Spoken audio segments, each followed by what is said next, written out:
दोस्तों, स्वागत है आपका हमारे चैनल आर के वर्मा में। आज हम आपको तेनाली रामा की 4 ऐसी नई मजेदार कहानी सुनाएंगे जो आपने अभी तक नहीं सुनी होगी। वीडियो को पूरा अवश्य देखें, कहानी पूरी जरूर सुने।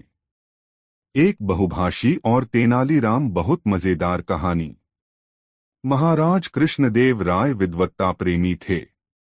स्वयं स्वाध्याय करते और स्वाध्यायियों की सराहना भी करते। उनके दरबार में प्रायः विभिन्न राज्यों के विद्वान आते और अपनी विद्वत्ता का प्रदर्शन कर उनसे उपहार आदि प्राप्त करते। विद्वानों को समात करते समय महाराज को आंतरिक प्रसन्नता होती।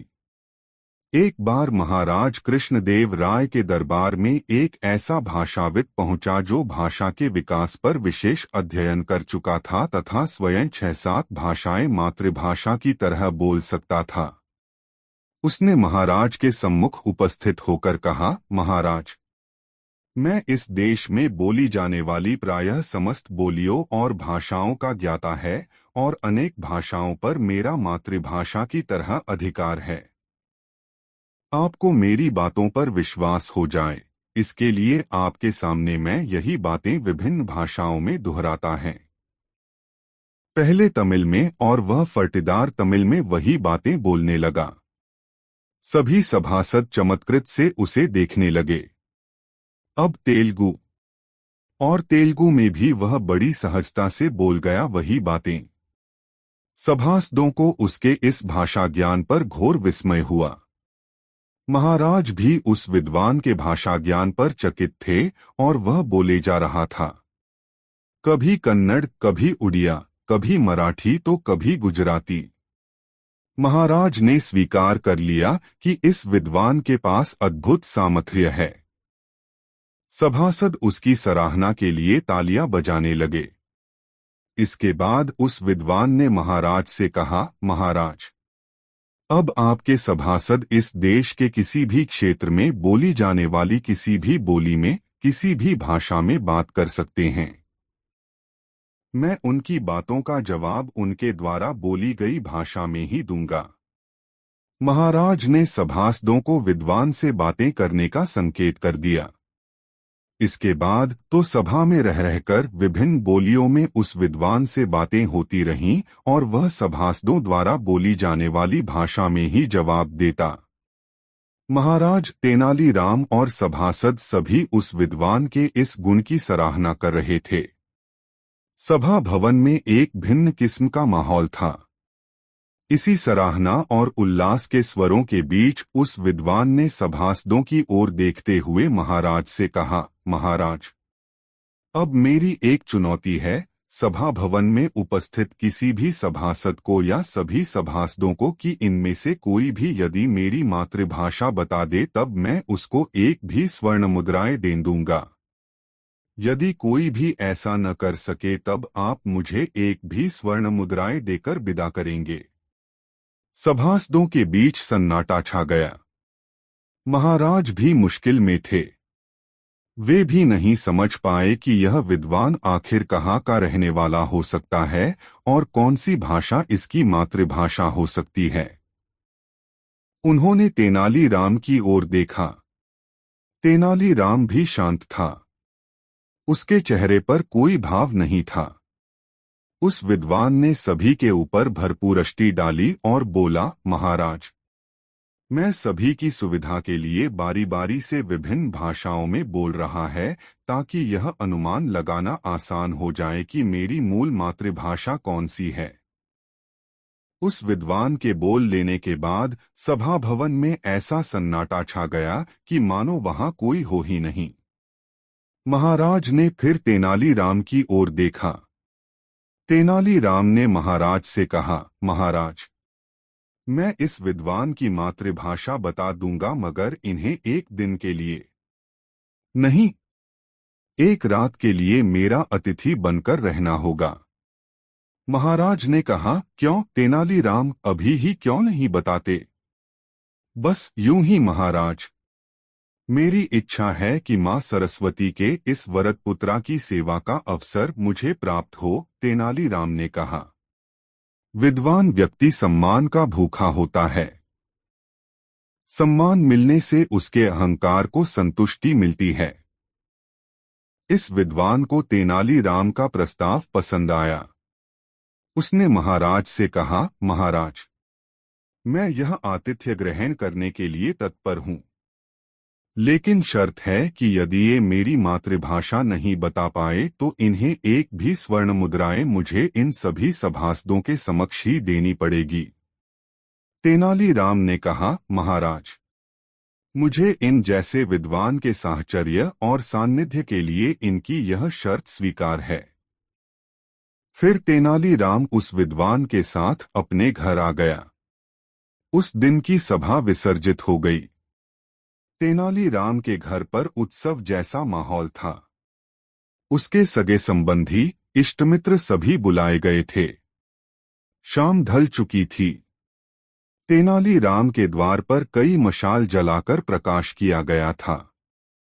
तेनालीराम ने अपने पड़ोसियों को भी सूचित किया था कि उसके घर एक ऐसा विद्वान आया हुआ है जिससे वे चाहे जिस बोलिया भाषा में बात करें, वह उन्हें उसी बोली में उत्तर देगा।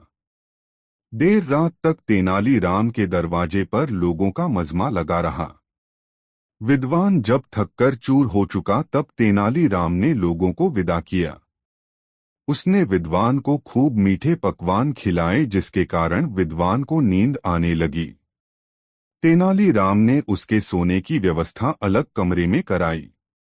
जब विद्वान सो गया तब तेनालीराम ने एक सेवक को एक बर्तन में गर्म पानी दिया और कहा, तुम जाओ और जाकर उस सोए हुए अतिथि के एक पांव पर यह गर्म पानी उड़ेल आओ।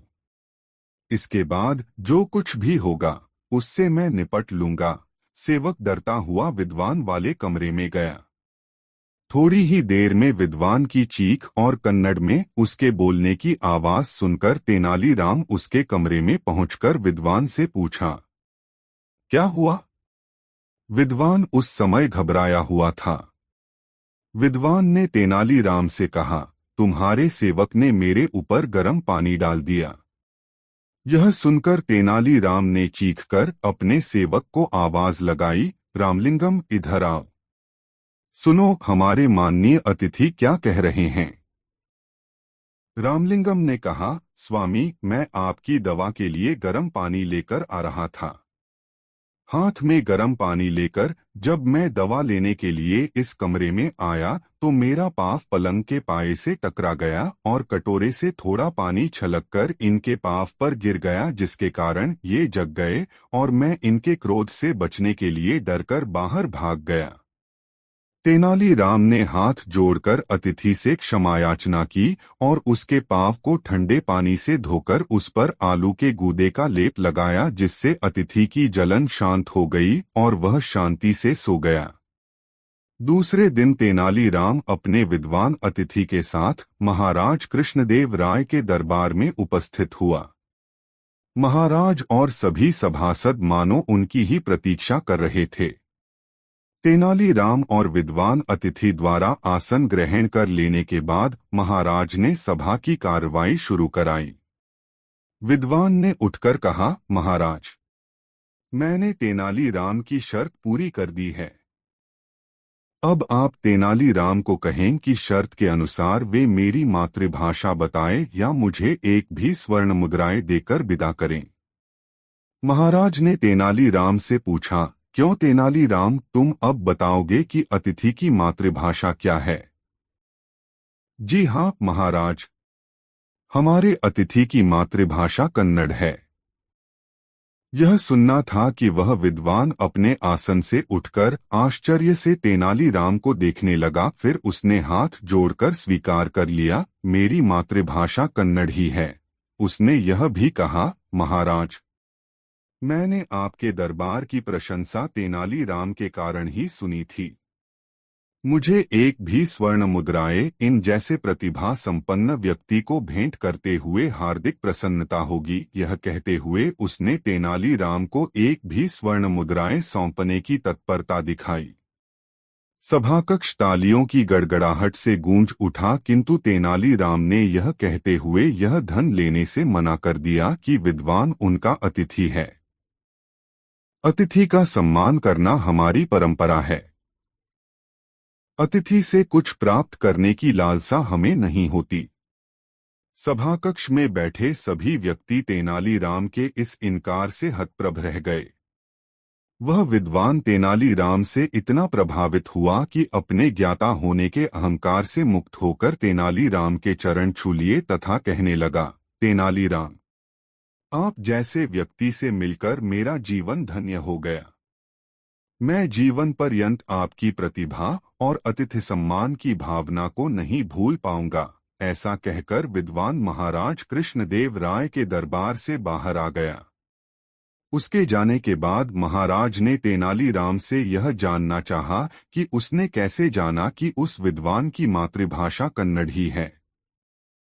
तेनालीराम ने हंसते हुए महाराज को रात की घटना सुना दी तथा कहा, महाराज, आदमी चाहे जितनी भी भाषाओं का ज्ञाता हो, वह अचानक मिली पीड़ा की उत्प्रेरणा से अपनी मातृभाषा में ही चीखेगा। मैंने इसी सूत्र के सहारे यह जान लिया कि विद्वान की मातृभाषा कन्नड़ है। दोस्तों, यह कहानी आपको कैसी लगी कमेंट में जरूर बताएं और वीडियो को एक लाइक जरूर कर दे। दो स्वर्णपिंडा की पहेली बहुत मजेदार कहानी। पृथ्वी का कण-कण हर क्षण एक नई रचना करने में निमग्न है। वायु सतत सनसनसन कर सृष्टि में मस्ती का संचार करती रहती है। सूर्य उदित होकर संसार को उजास से भरता है और गतिशील होने के लिए ऊष्मा प्रदान करता है। नदियां कलकल छल छल के निनाद के साथ बहती हुई जिधर से निकलती हैं, उधर धरती में बीज अंकुरित करने की शक्ति भरती जाती हैं। इनमें से कोई अपने कार्य का न तो मूल्य मांगता है और न कभी किसी से किसी तरह की बाधा या अड़चने आने की बात कहकर थोड़ा विश्राम करने की इच्छा व्यक्त करता है। कार्यों की निरंतरता ही जीवन की सफलता की कुंजी है। महाराज कृष्णदेव राय अपने सभासदों के साथ बैठे हुए थे। दरबार लगा हुआ था। तेनालीराम अपने आसन के पास खड़ा होकर बोल रहा था। उसकी बातें समाप्त होते ही कृष्णदेव राय ने अपने आसन से उठकर तालियां बजाई और तेनालीराम को गले से लगा लिया। उस समय दरबार में जीवन में सफल होने के उपाय विषय पर संभाषण हो रहा था। कई दरबारी आए और बोले। बड़ी बड़ी शास्त्रीय बातें होती रहीं।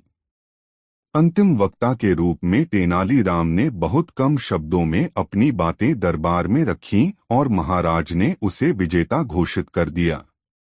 विजयनगर के दरबार में इससे पहले भी ऐसे कई अवसर आ चुके थे जब तेनालीराम की बुद्धि की सराहना महाराज ने मुक्तकंठ से की थी। दरबारियों में तेनालीराम की मेधा की चर्चा होने लगी थी, मगर कुछ सभासदों का विचार था कि तेनालीराम में कोई पांडित्य नहीं है, बल्कि वह एक सामान्य सा इंसान है, इसलिए वे उसकी प्रशंसा करने के स्थान पर अवसर विशेष पर आलोचना करने लगते थे। मीनमेख निकालते हुए तेनालीराम की विशेषताओं को स्वीकार करने के स्थान पर उसमें दोष निकालते। स्थिति ऐसी बनती जा रही थी कि विजयनगर के महाराज की सभा में तेनालीराम से ईर्ष्या करने वाले सभासदों का एक वर्ग तैयार होता जा रहा था, जिसका एकमात्र काम यह था कि जब भी अवसर मिले महाराज के सामने तेनालीराम की शिकायत की जाए। अपने विरुद्ध ईर्ष्यावश हो रहे इस तरह के कार्यों का ज्ञान तेनालीराम को था, किंतु वह इसे सहज मानवीय प्रवृत्ति के रूप में लेता था तथा किसी भी सभासद के विरोधी आचरण पर उत्तेजित नहीं होता था। एक बार विजयनगर के महामंत्री के घर पर पौत्रा जन्मने के अवसर पर एक भोज का आयोजन हुआ। वर्षों की प्रतीक्षा और मन्नतों के बाद अपने पौत्र के जन्म से महामंत्री की खुशियों का ठिकाना नहीं था। उन्होंने भोज का इतना भव्य आयोजन किया था कि उसकी तुलना विजयनगर में हुए किसी भी अन्य भोज से नहीं की जा सकती। रसोई तैयार करने के लिए विभिन्न पड़ोसी राज्यों से विशिष्ट रसोइये बुलाए गए थे। उनके बनाए व्यंजनों की सुगंध से महामंत्री के आवास से दूर दूर तक का वातावरण महमहा उठा। इस भोज में महामंत्री ने महाराज कृष्णदेव राय और विजयनगर के सभी सभासदों को भी आमंत्रित किया था। भोजन करने के बाद महाराज ने महामंत्री से पौत्र का मुंह दिखाने को कहा। महाराज के साथ सभी सभासद नवजात शिशु को देखने के लिए महल के अंतःकक्ष में गए। बच्चा एक सुंदर से खटोले पर रखा गया था। 6 दिनों की वय का शिशु प्रायः सोया रहता है। महाराज जब शिशु के पालने के पास गए तब उन्होंने महामंत्री से कहा, महामंत्री जी, इस बात का ध्यान रखा जाए कि बालक की नींद में कोई व्यवधान न पड़े। नवजात शिशु जितनी चैन की नींद सोएगा, उसका शारीरिक एवं मानसिक विकास उतने ही अच्छे ढंग से होगा। पास खड़े एक अन्य सभासद ने महाराज की हाँ में हाँ मिलाते हुए कहा, जी हाँ महामंत्री जी, ऐसे भी शिशु की नींद में 2 ही कारणों से व्यवधान उत्पन्न होता है। पहला यह कि शिशु को भूख लगती है और दूसरा यह कि वह बिस्तर गीला करता है। यदि आपकी बहू सतर्क रहे, शिशु को समय पर दूध पिलाती रहे और बिस्तर गीला होते ही उसके अधोवस्त्र बदल दे तो शिशु की नींद में कोई अड़चन नहीं आएगी। महामंत्री इन लोगों की बातें मुस्कुराते हुए सुनते रहे। इसी बीच वहां तेनालीराम पहुंचा और पालने पर झुककर बच्चे को देखने लगा। पालने में सोया शिशु कुनमुनाया, फिर जगकर अपने हाथ पैर उछालने लगा।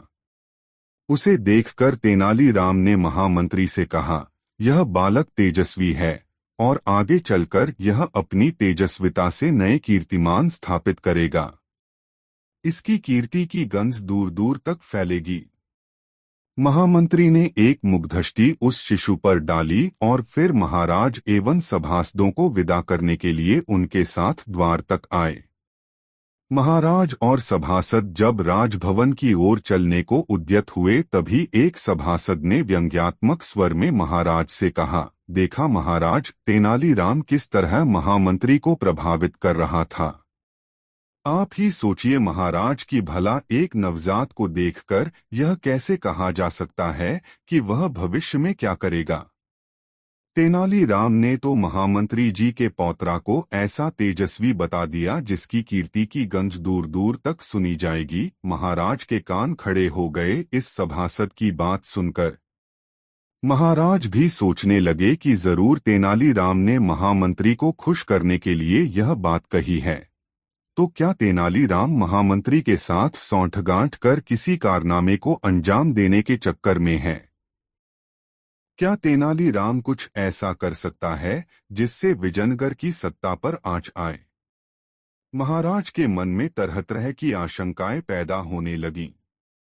जरा सी बात पर महाराज के मन में उत्पन्न हुई इस आशंका ने महाराज को बेचैन कर दिया। ठीक ही कहा गया है कि सत्ता का स्वभाव संदेह करना भी है। महाराज ने मन ही मन तय कर लिया कि जब तक वे तेनालीराम की आंतरिक भावनाओं को समझ नहीं लेते तब तक चैन से नहीं बैठेंगे और न ही तेनालीराम पर विश्वास ही करेंगे। प्रकट रूप से महाराज ने अपना व्यवहार पूर्ववत रखा। इस घटना के कुछ दिन व्यतीत हो जाने के बाद एक संध्या महाराज कृष्णदेव राय अपनी फुलवारी में तेनालीराम के साथ टहल रहे थे। टहलते टहलते महाराज ने अचानक तेनालीराम से पूछा, तेनालीराम, उस दिन तुमने किस आधार पर महामंत्री से कहा कि उनका पौत्रा बहुत तेजस्वी होगा? तेनालीराम ने हंसकर कहा, अरे वो बात, बस ऐसे ही महाराज। मेरिष्टि बालक के गतिशील पैरों पर पड़ी। उसके पैरों की सशक्त लययुक्त गतिशीलता से मुझे लड़के की सुगढ़ मानसिक संरचना का अनुमान हुआ और बरबस ही वह बात मेरे मुंह से निकल गई। महाराज मौन हो गए, लेकिन उनका हृदय अभी भी आशंकित था। थोड़ी देर के बाद उन्होंने तेनालीराम को विदा किया और स्वयं महल में चले गए। इस घटना के भी कई दिन गुजर गए। तेनालीराम के मन में कोई बात थी ही नहीं। वह अपनी सहज स्वाभाविक शैली में सभा में आता, सभा की कार्रवाई में भाग लेता और लौट जाता। एक दिन महाराज कृष्णदेव राय की सभा में एक व्यक्ति आया और महाराज के सामने एक बक्सा रखकर बोला, महाराज, मैं चंद्रावती नगर का एक व्यापारी हूँ। मेरा नाम सोमदत्त है। मुझे व्यापार में घाटा लगा है। मेरा सारा धन समाप्त हो चुका है। बस मेरे पास स्वर्ण निर्मित 2 गोले शेष हैं। इतना कहकर उस व्यापारी ने वह बक्सा खोल दिया। सभासदों की आंखें यह देखकर विस्मय से फैल गई कि बक्से में गेंद की आकृति के 2 स्वर्णपिंड रखे हुए हैं। उस व्यापारी ने अपनी बात जारी रखी, महाराज, इन 2 स्वर्णपिंडों में से एक स्वर्ण पिंड ठोस है और दूसरा खोखला है। आपके दरबार में मैं इन स्वर्णपिंडों को एक स्थान पर लटका देंगा जहां इसे आपके सभी सभासद देख सकें। यदि आपके दरबार का कोई सभासद बिना इन पिंडों के निकट आए, बिना इन पिंडों को छुए यह बता देगा कि इनमें से कौन सा पिंड ठोस है अथवा कौन सा पिंड खोखला है, तो मैं उसे ये दोनों पिंड मुफ्त में देकर चला जाऊंगा। और यदि यहाँ उपस्थित कोई भी व्यक्ति ऐसा नहीं कर सकेगा, तब आपको मुझे इन दोनों स्वर्णपिंडों के वजन के बराबर स्वर्ण दान करना होगा। महाराज ने इस विचित्र प्रस्ताव को सुनने के बाद सभासदों की ओर उनका मंतव्य जानने के उद्देश्य से देखा। तभी एक सभासद ने अपने आसन से उठकर कहा, महाराज, व्यापारी सोमदत्त का प्रस्ताव स्वीकार कर लेने में कोई बुराई नहीं है। आपको स्मरण होगा कि हमारे बीच ऐसे विद्वान भी हैं जो एक शिशु को देखकर अभी से उसकी कीर्ति पताका विश्व में लहराने का दावा कर सकते हैं। यह तो साधारण से स्वर्णपिंडों की पहेली है।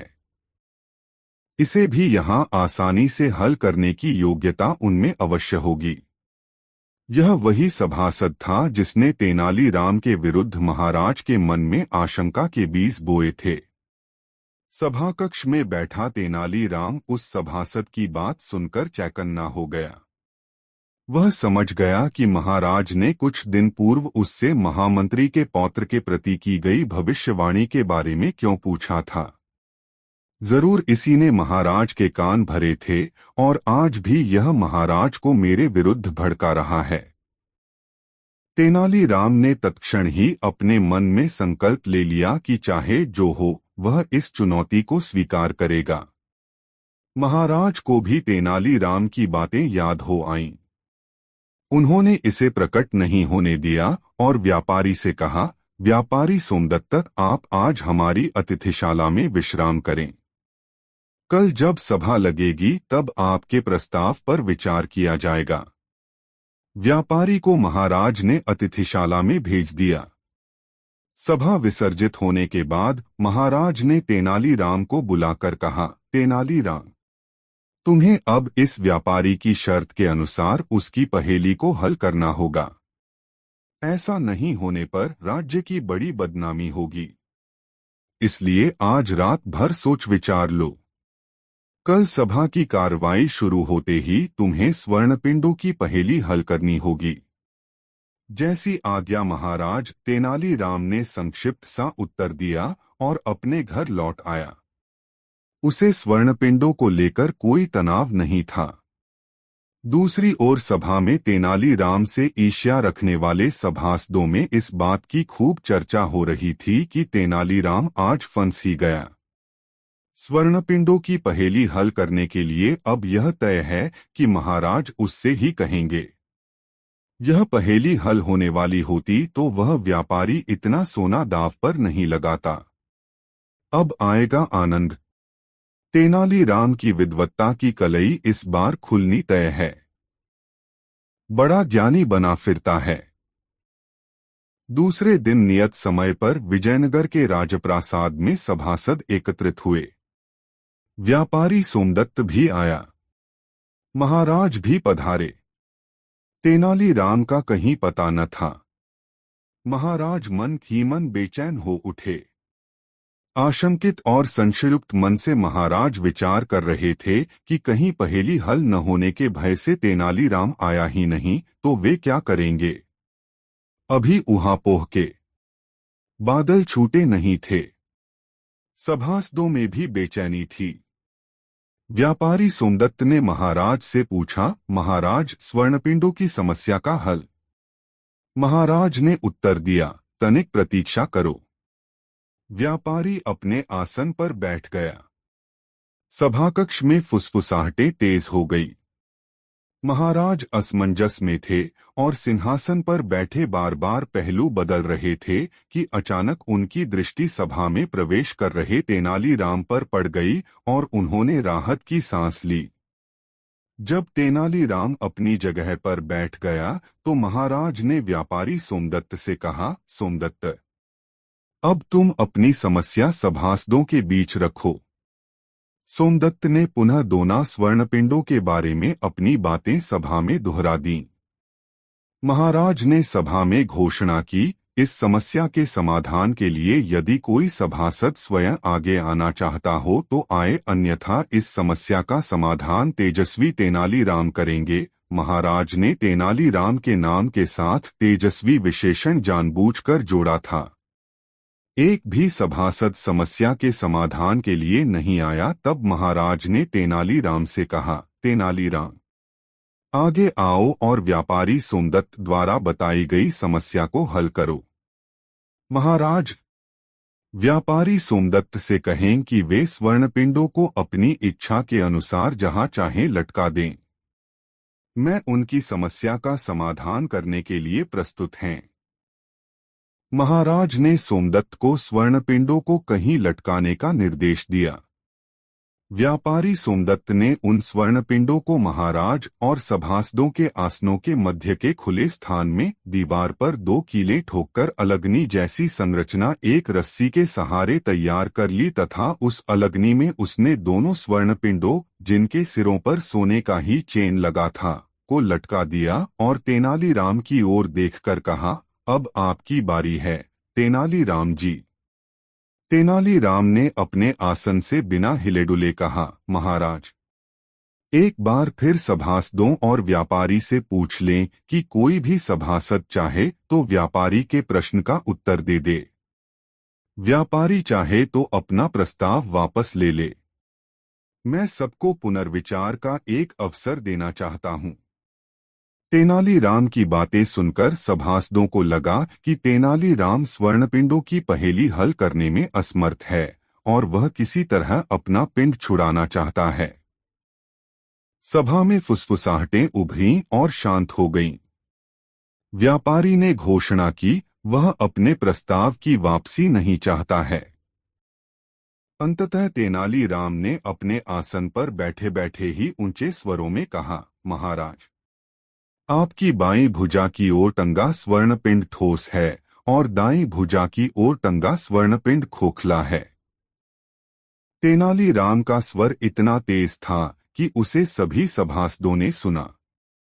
व्यापारी सोमदत्त के चेहरे पर हवाइयां उड़ने लगीं।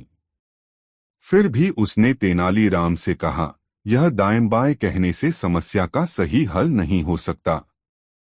आप ठोस पिंड के पास पहुंचकर बताएं कि यह ठोस है। तेनालीराम तत्परता से अपने आसन से उठा और महाराज के बाईं तरफ के पिंड के पास पहुंचकर कहा, महाराज, यह स्वर्णपिंड ठोस है। क्यों व्यापारी सोमदत्त? तेनालीराम का हल सही है, महाराज कृष्णदेव राय ने पूछा। जी हाँ महाराज, ऐसा कहकर व्यापारी ने दोनों स्वर्णपिंड उतारे और उसे मंजूषा में रखकर महाराज को सौंप दिया। महाराज, अब इन स्वर्णपिंडों पर मेरा कोई अधिकार नहीं है। महाराज ने स्वर्णपिंडों वाली मंजूषा थामते हुए कहा, हाँ, अब इन स्वर्णपिंडों पर तेनालीराम का अधिकार है। व्यापारी सोमदत्त भारी कदमों से महाराज की सभा से चला गया और महाराज ने तेनालीराम को स्वर्णपिंडों वाली मंजूषा इटसेल्फ हुए कहा, यह तुम्हारी मेधा का पुरस्कार है। इसका उपयोग अपनी और स्वजन परिजनों की भलाई के लिए करना। सभा विसर्जित होने के पश्चात महाराज कृष्णदेव राय ने तेनालीराम से पूछा, तेनालीराम, तुमने पिंडों का रहस्य कैसे सुलझा लिया? दोनों पिंड बिल्कुल एक जैसे थे, फिर उन्हें हुए बिना तुमने कैसे जान लिया कि इनमें से ठोस कौन है और कौन सा पिंड खोखला है? तेनालीराम ने हंसते हुए कहा, इसमें कोई रहस्य सुलझाने जैसी बात नहीं है महाराज। खोखला पिंड हल्का होता है और ठोस पिंड भारी। पृथ्वी की गुरुत्वाकर्षण शक्ति हर वस्तु को अपनी ओर खींचती है। पलगनी पर चेन से लटकाए गए दोनों पिंडों को मैंने गंभीरता से देखा। ठोस पिंड को लटकाने वाले चेन में तनाव अधिक था तथा रस्सी के उस भाग में खिंचाव भी अधिक था जिस भाग में ठोस स्वर्ण पिंड लटकाया गया था। इस खंधिचाव के कारण ठोस पिंड थोड़ा नीचे आ गया था। खोखला पिंड थोड़ा ऊपर था और उसे लटकाने वाली जंजीर में वैसा तनाव भी नहीं था जैसा कि ठोस पिंड लटकाने वाली जंजीर में था। उस दिन महाराज ने फिर तेनालीराम को अपने आलिंगन में ले लिया और बोले, तेनालीराम, तुम सचमुच बुद्धिमान हो। दोस्तों, ऐसी और कहानी सुनने के लिए हमारे चैनल को सब्सक्राइब जरूर कर ले। 399 का चक्कर बहुत मजेदार कहानी। एक दिन महाराज कृष्णदेव राय अपने दरबार में बैठे लोगों की फरियाद सुन रहे थे। उनके पास उस दिन एक विचित्र समस्या लेकर एक फरियादी आया। फरियादी ने अपनी समस्या महाराज के सामने इस प्रकार रखी, महाराज, मैं एक गरीब आदमी हैं। मेरे पास एक मकान है जिसमें 2 कमरे हैं। एक कमरे में मैं रहता हूं तथा दूसरे कमरे में एक किराएदार। मेरा किराएदार एक मोची है जो दिन भर बाजार में लोगों के जूतों की मरम्मत करता है और रात को घर आकर घंटों पूजा करता है। महाराज चकराए, अरे यह तो अच्छी बात है। तब तो मोची भला आदमी है। ऐसे आदमी से तुम्हें क्या परेशानी है? हाँ महाराज, वह भला आदमी है। मुझे समय पर किराया अदा करता है। किसी बात की कभी झिकझिक खिचखिच उसने मेरे साथ नहीं की है। रोज सुबह जगकर स्नान ध्यान करने के बाद ही वह अपने काम के लिए निकलता है। फरियादी ने कहा, तो फिर परेशानी क्या है? महाराज ने पूछा। महाराज, शाम को जब मोची पूजा करता है तब वह हाथ में ढोलक लेकर उसे पीटते हुए जोर जोर से भजन गाता है। उसके भजन गाने से भी मुझे कोई शिकायत नहीं है। शिकायत है उसकी ढोल से, जिसकी धमक से मैं घंटों परेशान रहता है और सो नहीं पाता, फरियादी ने कहा। महाराज को फरियादी की वास्तविक परेशानी का अनुमान लग गया। थोड़ी देर मौन रहने के बाद उन्होंने तेनालीराम से पूछा, क्यों तेनालीराम? इस फरियादी का दुख दर्द दूर करने का तो एकमात्र उपाय यही है कि इसका कमरा खाली करा दिया जाए। नहीं महाराज, तेनालीराम ने कहा, इस तरह के समाधान से तो मोची ही नहीं, फरियादी भी परेशान हो उठेगा। वह कैसे? महाराज ने पूछा। महाराज, फरियादी ने साफ साफ कहा है कि वह गरीब आदमी है। 2 कमरों के मकान का एक कमरा किराए पर देने से यह बात साफ हो जाती है कि उसे पैसों की जरूरत है, तभी वह एक कमरा मरा किराए पर देने के लिए विवश हुआ है। हाँ, तुम ठीक कह रहे हो। फिर क्या समाधान है? महाराज ने पूछा। महाराज, यदि यह फरियादी 99 रुपए खर्च करने के लिए तैयार हो जाए तो मैं उसे समस्या से मुक्त करा दूंगा, तेनालीराम ने कहा। महाराज ने पूछा, फरियादी, क्या तुम 99 रुपए खर्च करने की स्थिति में हो? यदि समस्या से मुक्ति मिल जाए तो मैं 99 क्या 100 रुपए भी खर्च कर सकता है, फरियादी ने कहा। नहीं, केवल 99 रुपए। इस बार यह बात तेनालीराम ने कही। जी हाँ श्रीमान, मैं 99 रुपए खर्च कर सकता हूँ, फरियादी ने कहा। तो ठीक है, जाओ और 99 रुपए गिनकर एक मखमल की थैली में डाल दो। और जिस समय मोची कमरे में नहीं हो, उस समय उसके कमरे में वह थैली डाल दो।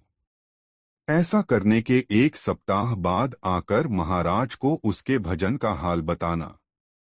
अब जाओ और जाकर वही करो जो मैंने तुम्हें बताया है, तेनालीराम ने कहा। फरियादी महाराज के दरबार से बहुत आशंकित मन से लौटा। उसे विश्वास नहीं हो रहा था कि यह उसकी समस्या का कोई समाधान है।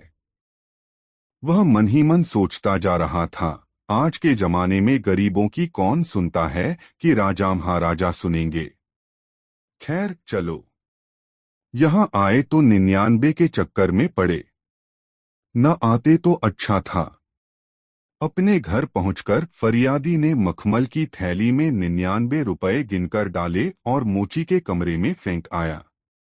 उसे इसका कोई परिणाम मिलने की आशा नहीं थी। दूसरी तरफ महाराज भी तेनालीराम की सलाह से सहमत नहीं थे। उन्होंने तेनालीराम से पूछा, तेनालीराम, तुमने उस फरियादी को 99 रुपए की थैली मोची के कमरे में फेंकने की सलाह तो दे दी, लेकिन इससे क्या होगा, मुझे बताओ।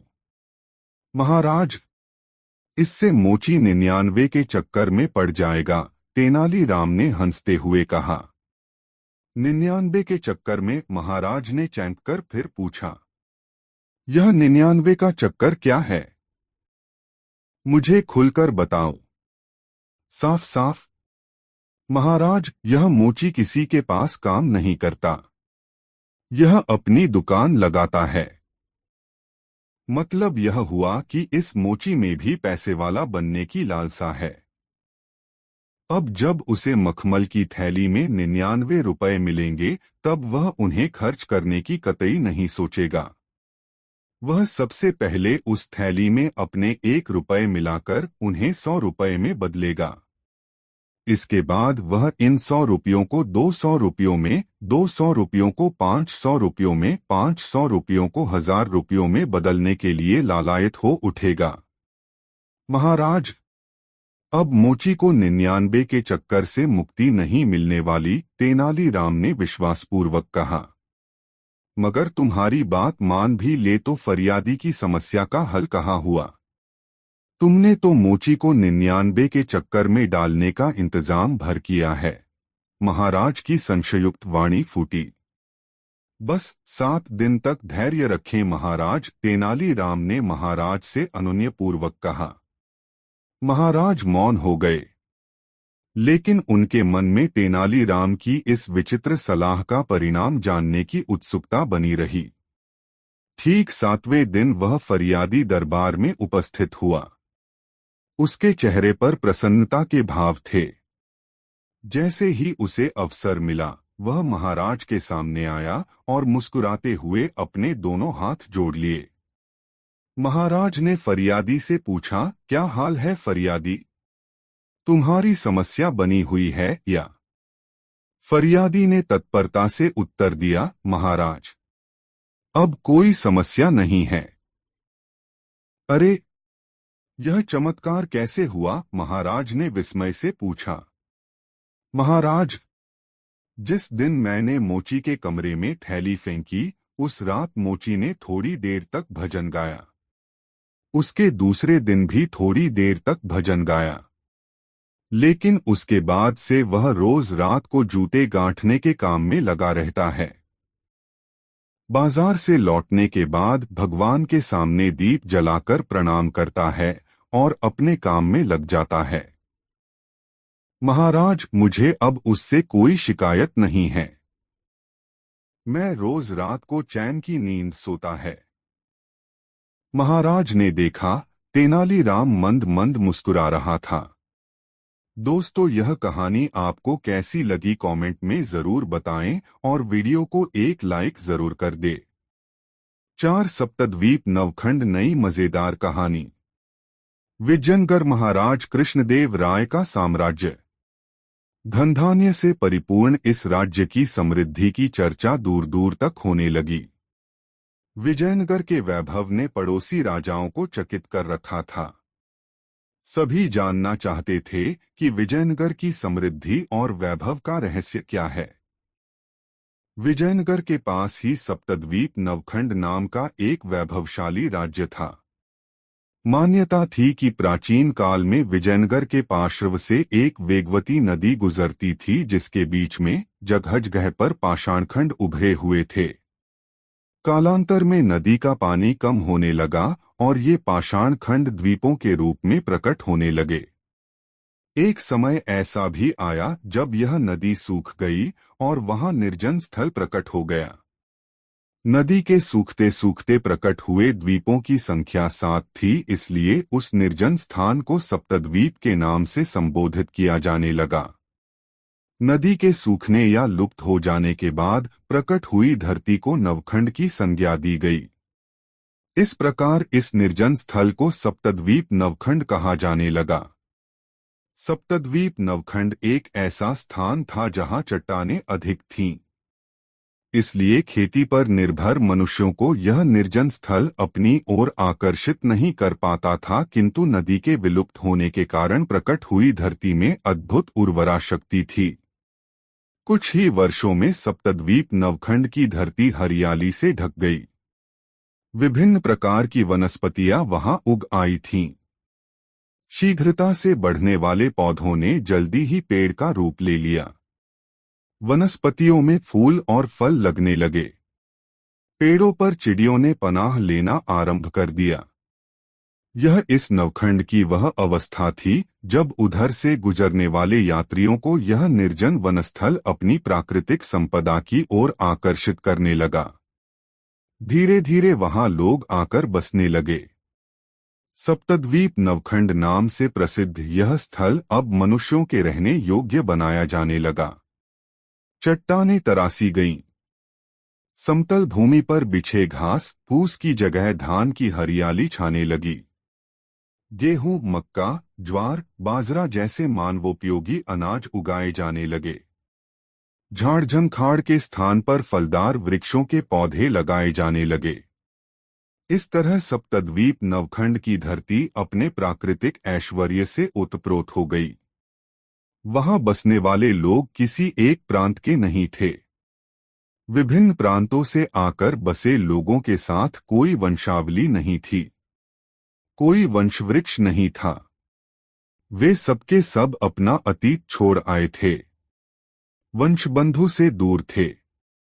इसलिए इस सप्तद्वीप नवखंड में एक मिश्रित संस्कृति का अभ्युदय हुआ। परस्पर सहयोग की संस्कृति, साहचर्य की संस्कृति, समुच्चय प्राप्त करने के लिए सतत कर्मशील रहने की संस्कृति। जहां एक दूसरे की गति प्रगति का ध्यान रखने वाले लोग बसते हों, वहां वैभव स्वयं प्रकट होता है।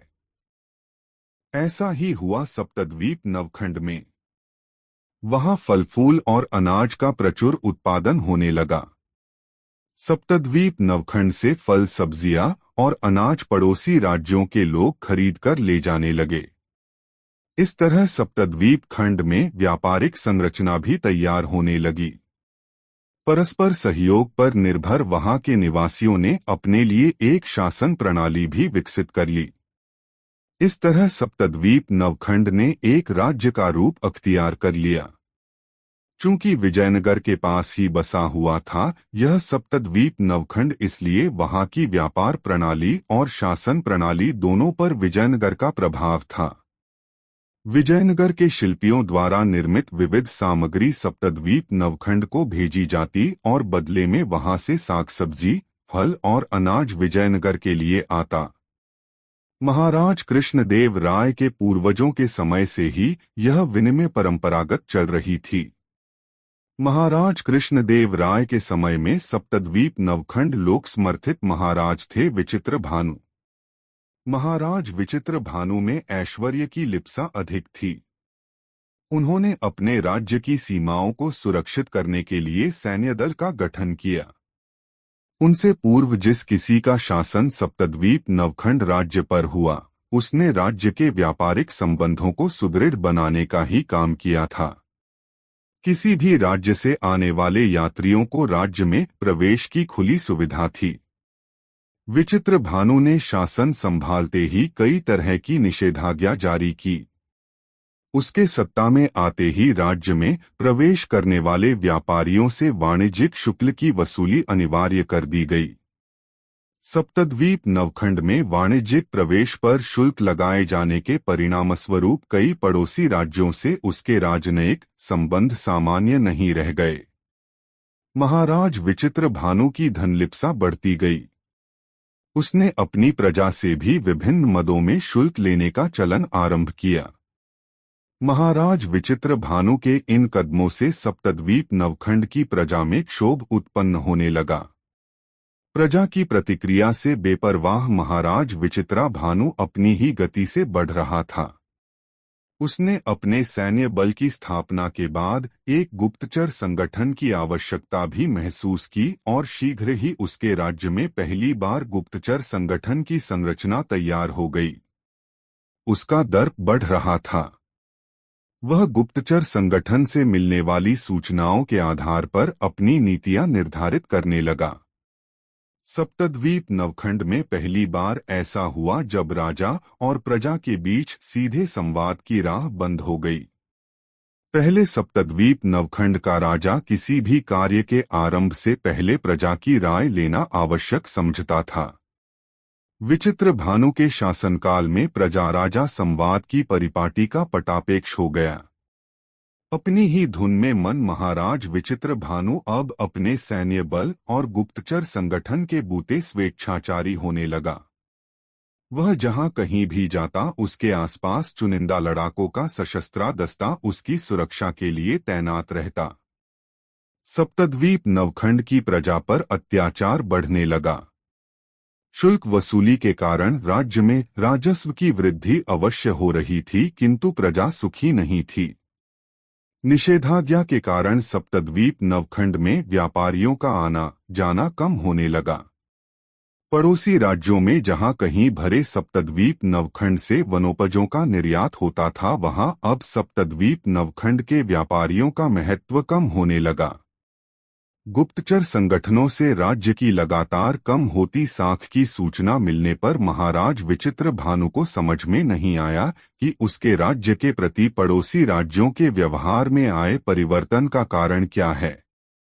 उसने मन ही मन तय कर लिया कि वह इस परिवर्तन का कारण जानने के लिए पड़ोसी राज्यों में अपने गुप्तचरों का एक सर्वेक्षण दस्ता भेजेगा।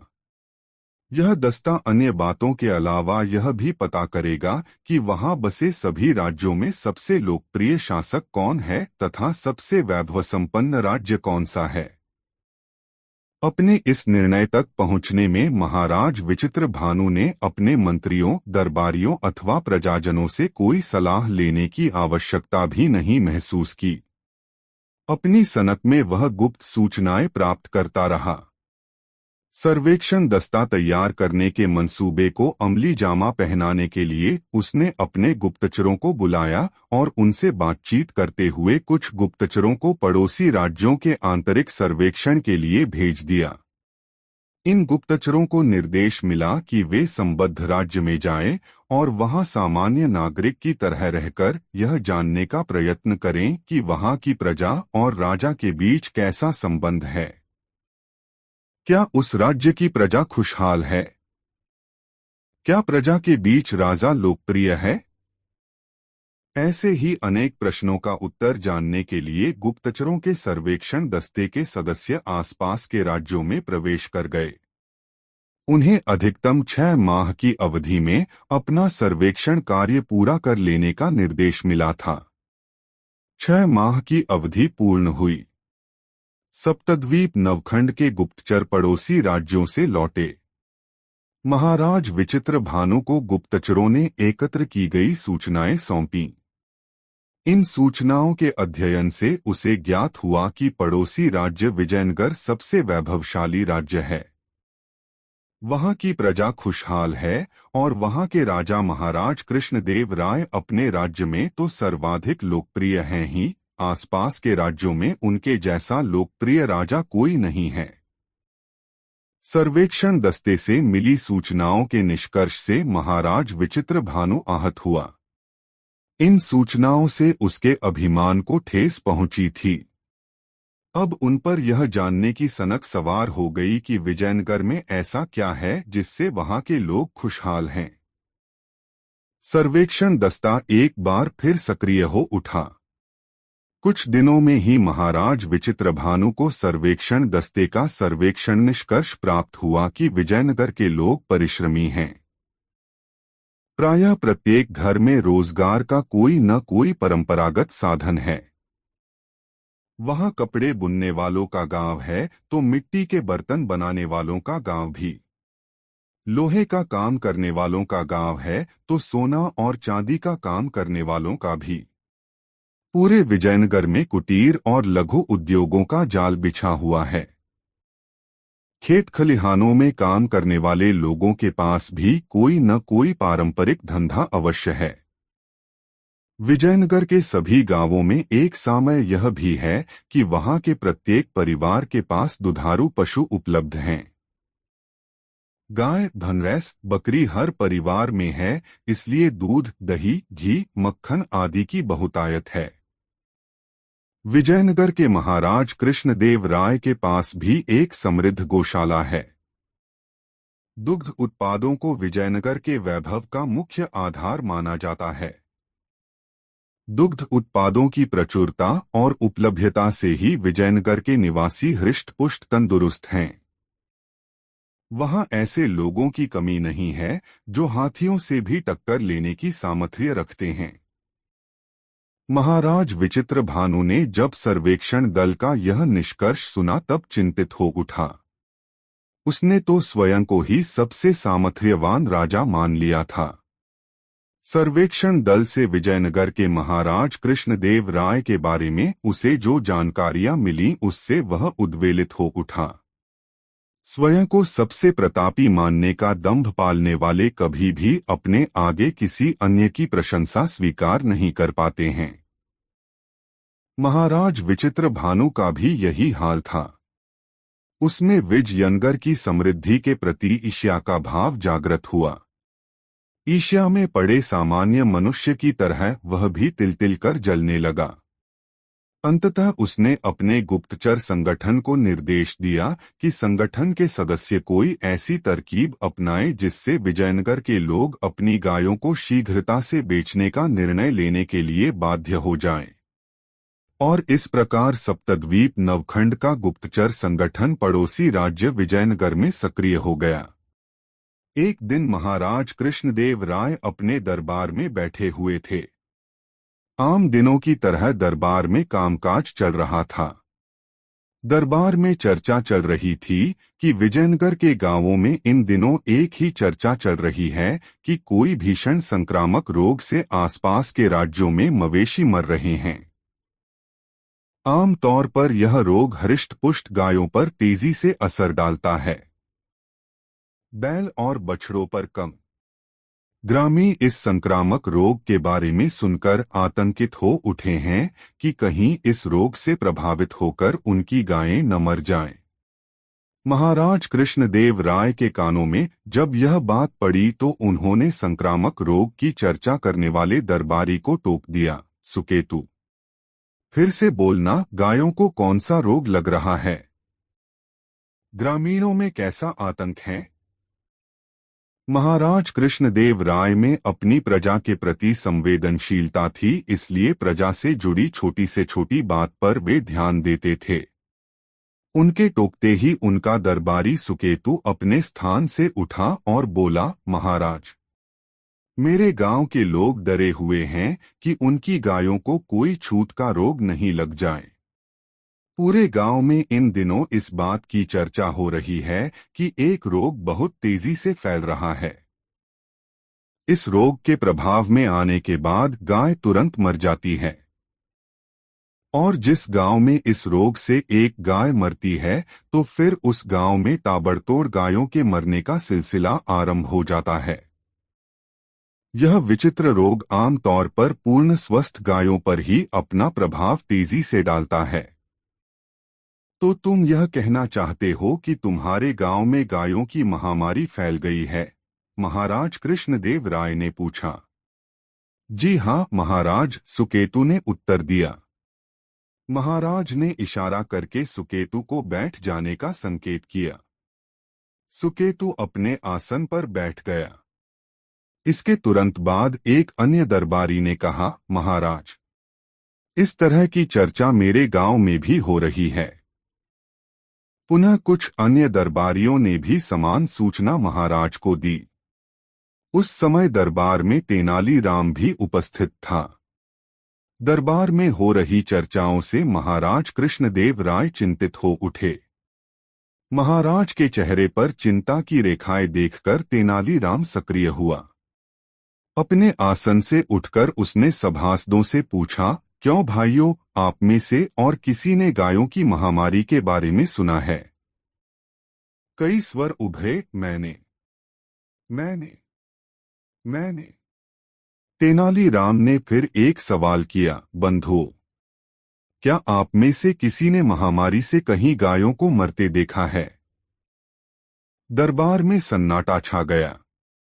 किसी ने तेनालीराम के इस प्रश्न का सकारात्मक उत्तर नहीं दिया। तेनालीराम की मुखमुद्रा गंभीर हो गई।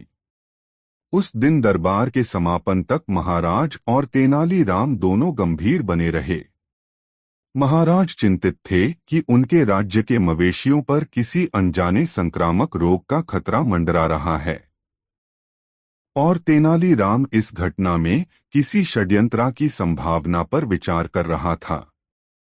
दरबार के समापन के बाद जब सभी सभासद लौट गए तब महाराज कृष्णदेव राय ने तेनालीराम से पूछा, तेनालीराम, क्या तुमने कभी ऐसे रोग के बारे में सुना है जिसका प्रकोप केवल स्वस्थ और हृष्ट-पुष्ट गायों पर ही होता हो?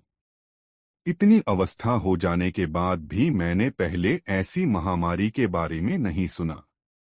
तुमने सुना हो तो बताओ। यह एक गंभीर समस्या है और इस समस्या को सुलझाना मेरा कर्तव्य है, राजधर्म है। महाराज की बातें सुनकर तेनालीराम ने कहा, नहीं महाराज, इससे पहले मैंने कभी इस तरह की किसी महामारी के बारे में नहीं सुना है, लेकिन आप चिंता नहीं करें, शीघ्र ही सच्चाई सामने आ जाएगी।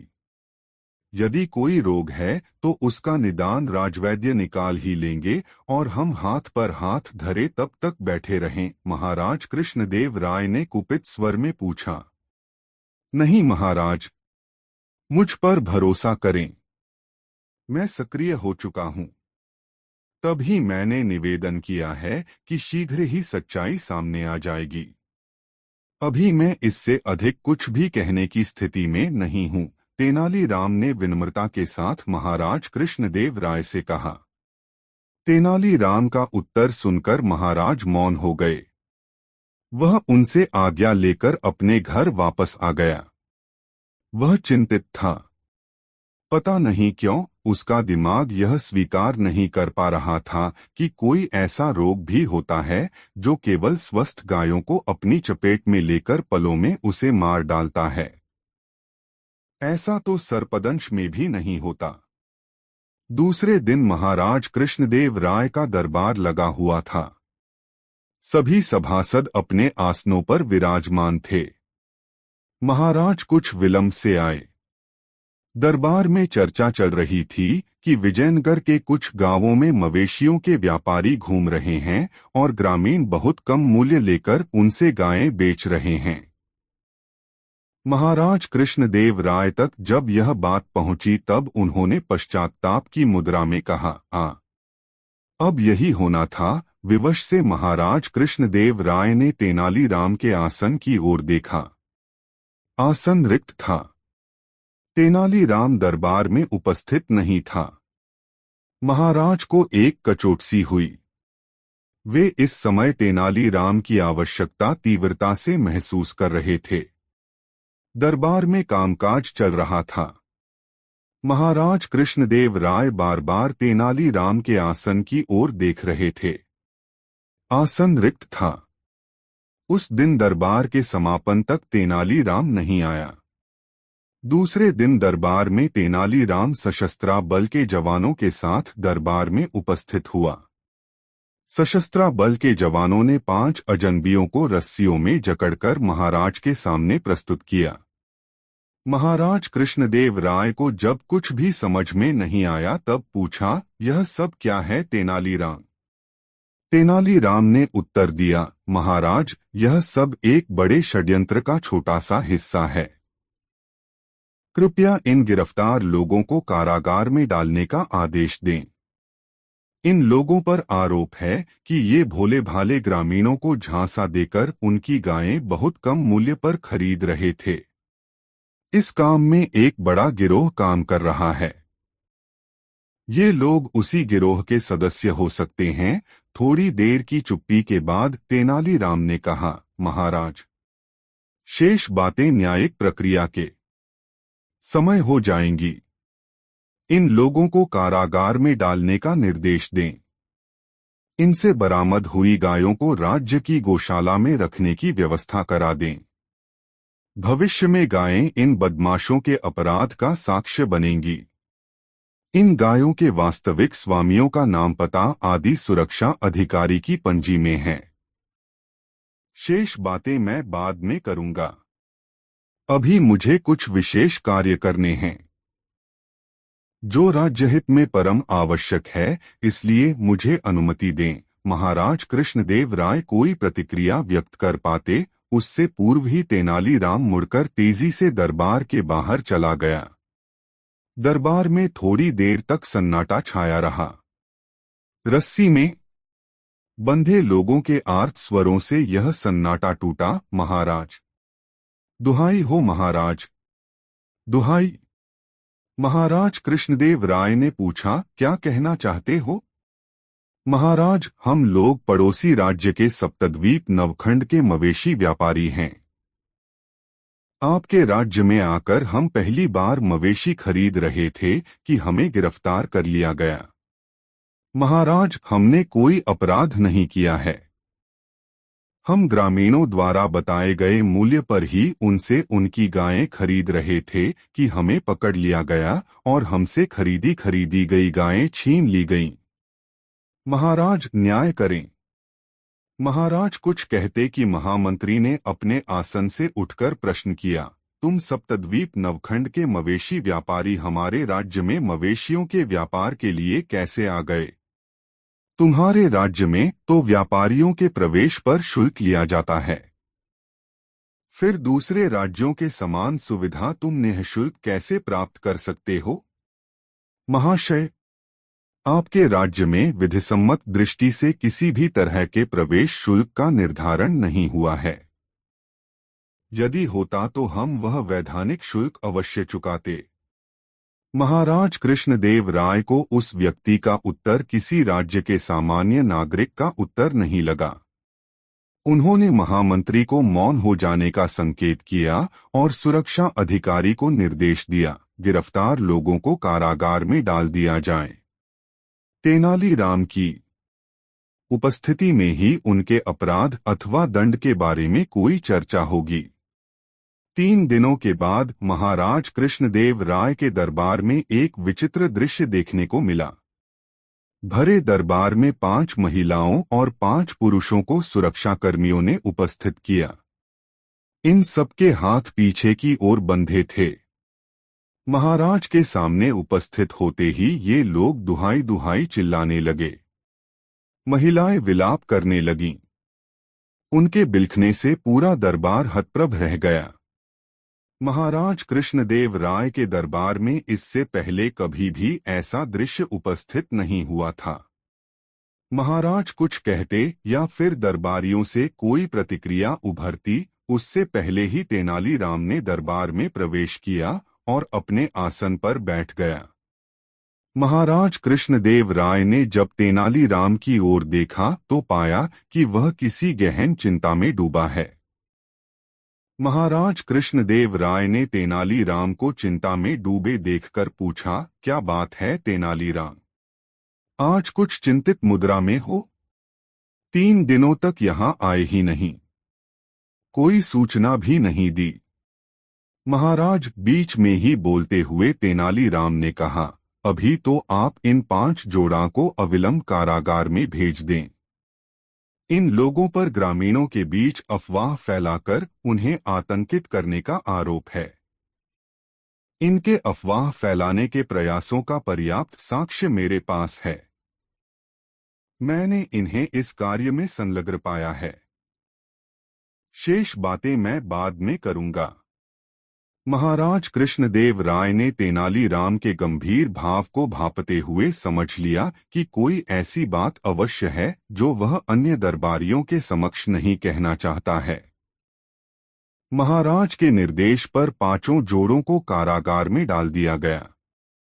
महाराज कृष्णदेव राय ने अविलंब सभा विसर्जित कर दी। फिर तेनालीराम से कहा, अब कहो तेनालीराम, कहाँ रहे 3 दिन?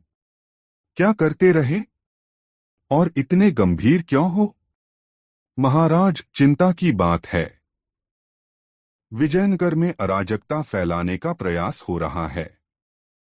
अभी अभी जिन जोड़ों को कारागार में भेजा गया है वे सभी पड़ोसी राज्य सप्तद्वीप नवखंड के रहने वाले हैं। इससे पहले जो लोग मवेशियों की खरीद बिक्री के मामले में पकड़े गए थे वे लोग भी उसी राज्य के रहने वाले हैं। महाराज, मैंने जो सूचनाएं एकत्रित की हैं उनमें सबसे चिंता की बात यह है कि सप्तद्वीप नवखंड का राजा विचित्र भानु बहुत ही महत्वाकांक्षी है और अपनी धनलोलुपता के कारण उसने अपने राज्य में विविध शुल्कों का प्रावधान किया है जिससे उसकी प्रजा त्रस्त है। इसमें हमारे लिए यह सूचना सतर्क करने वाली है कि पड़ोसी राज्य सप्तद्वीप नवखंड में तेज गति से सशस्त्र सेना का विकास हो रहा है। विजयनगर के सीमांत क्षेत्रों में सप्त नवखंड के सैनिकों की गतिविधियां बढ़ रही हैं। ऐसा प्रतीत होता है कि सप्तद्वीप नवखंड के सैनिक किसी सामरिक तैयारी में हैं। इसलिए महाराज, मेरी सलाह है कि सेनापति को आप स्थितियों की सूचना दे दें और उन्हें निर्देश दे दें कि विजयनगर की सीमाओं पर सैन्य चौकसी बढ़ा दी जाए। महत्वाकांक्षी धन लोलुप विचित्र भानु कब हमारी सीमाओं का अतिक्रमण करने को उत्सुक हो जाए कहा नहीं जा सकता। यह सब कहते समय तेनालीराम के चेहरे पर अपूर्व गंभीरता छाई हुई थी।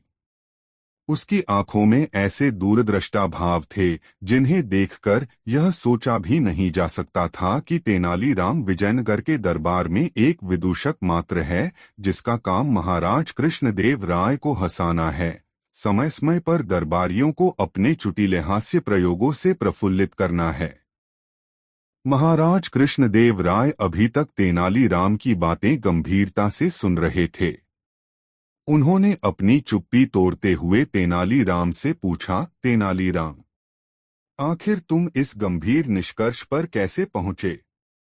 महाराज, तेनालीराम ने उत्तर दिया, मैंने अपने विश्वस्त अनुचरों को उस दिन ही सप्तद्वीप नवखंड भेज दिया था जिस दिन मवेशियों को कम मूल्य पर खरीदने के प्रयास में कुछ लोग पकड़े गए थे। मेरे विश्वस्त अनुचरों में प्रशिक्षित गुप्तचरों जैसी सामर्थ्य है। उन्होंने सप्तद्वीप नवखंड से सूचनाएं एकत्रित कीं। इन सूचनाओं से यह स्पष्ट हो गया कि विजयनगर में सप्तद्वीप नवखंड के भेदिये सक्रिय हैं। महाराज, आप एक कार्य और अविलंब करें कि जितने भी लोग मेरे अनुरोध पर कारागार में डाले गए हैं उनसे कड़ाई से पूछताछ कराएं। अभी कई महत्वपूर्ण तथ्य सामने आ जाएंगे। महाराज कृष्णदेव राय को तेनालीराम की यह सलाह पसंद आ गई। उन्होंने तेनालीराम से कहा, ठीक है तेनालीराम, अब कल बातें होंगी।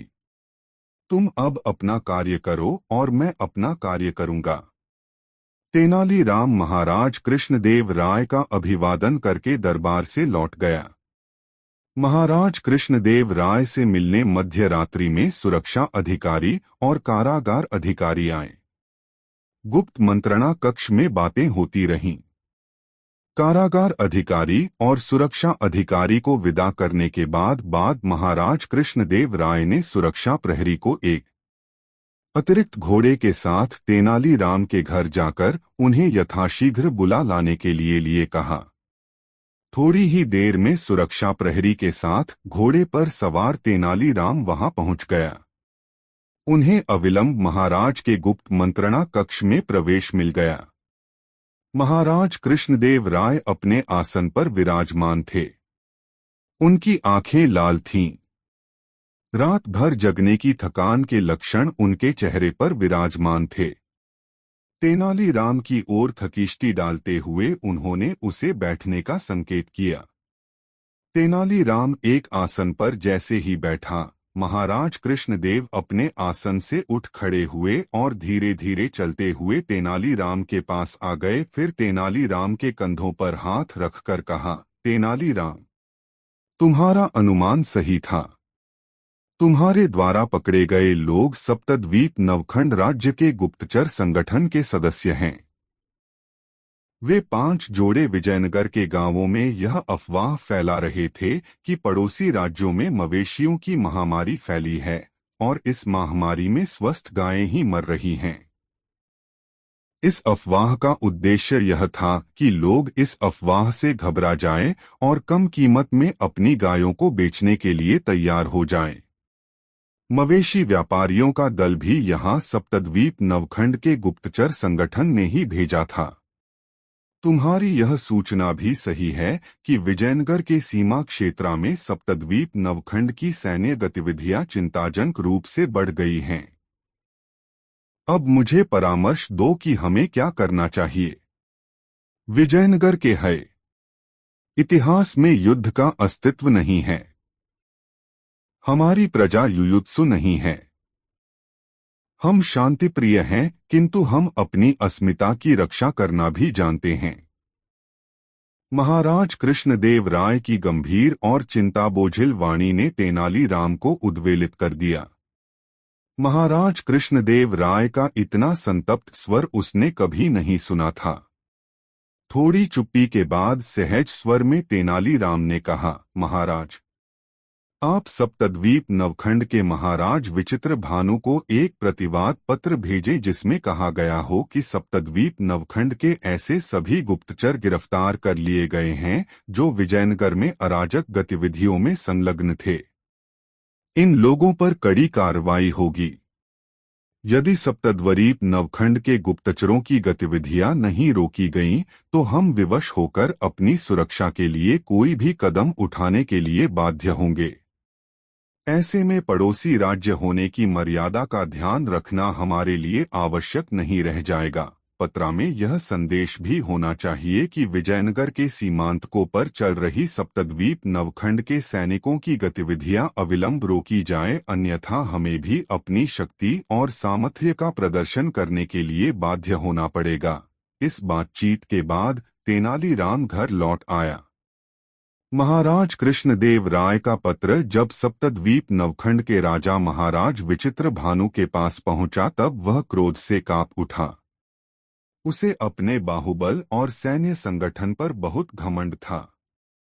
क्रोधावेग में उसने विजयनगर के महाराज के पत्रवाहक दूत से कहा, जाओ, महाराज कृष्णदेव राय को कहो कि हमारे